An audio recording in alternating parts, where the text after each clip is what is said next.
unorthodox management practices, and also certain flaws in the education system that we follow. But throughout your educational journey, what have been the key events that you remember fondly, or maybe for the wrong reasons? See, I think the biggest turning point in my education came in when I was sent from a small village to study in a boarding school. Partly it was because of my father had served in defense forces and he did not have too much of time and he got involved into politics. So my grandfather felt that it's important that the kid should have a better education. And I was sent to school. That is one thing which has changed my life. In terms of my education is, I used to flunk till my 8th standard. I was like, I mean, if you could look, there were 26 kids in my school, boarding school. I would be 24th. So I used to flunk, and my grandfather once called me and he said, I want to show you something. So he got out his mark sheet from Aligarh University and he showed me his mark sheet. He scored 100 in mathematics in graduation. And he said, I have never said this to you, but I think you've just come into 9th standard, and I would really feel you should make your own decisions about where you want to be in life. So I hope that you understand what you are doing in life. Continuing like this, I see you doing farm labor job. So that was something which jolted me out, and then in my 10th standard, I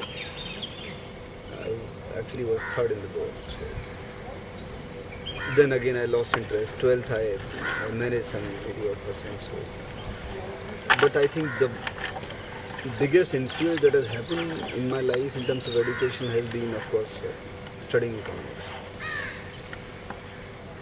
It changed my perspective towards life.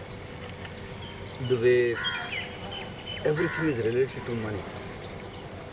And that was a time when my grandfather also and my father started insisting that I start reading religious scriptures.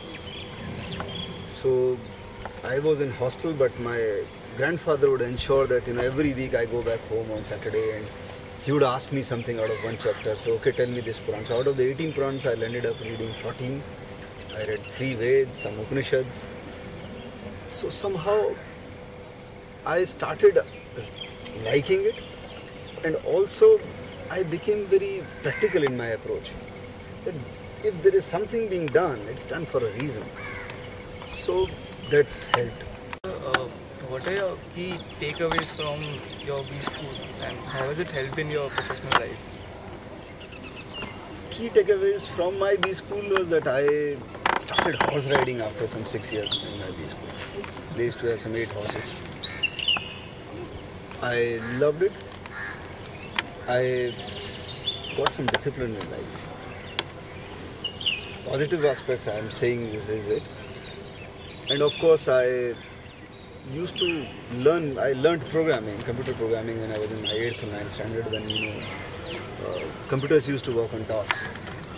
After 8th to a management school which is a gap of 12-13 years, I have never touched a computer. So for the first time when I was sitting in the computer lab, I didn't know how to switch on the computer. But there was an insistence and there was a challenge. I started working on it. So it opened up my mind to things that, of course, management per se it's about managing men, but management education teaches you to channelize the thought process which you have. Otherwise, yes, thoughts a lot of people have, everybody has, but they're not channelized. They're way.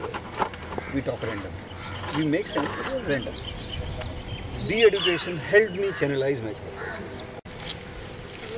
Sir, I want to ask about, you said that apart from being a sports brand, CSK, it's also a lifestyle brand.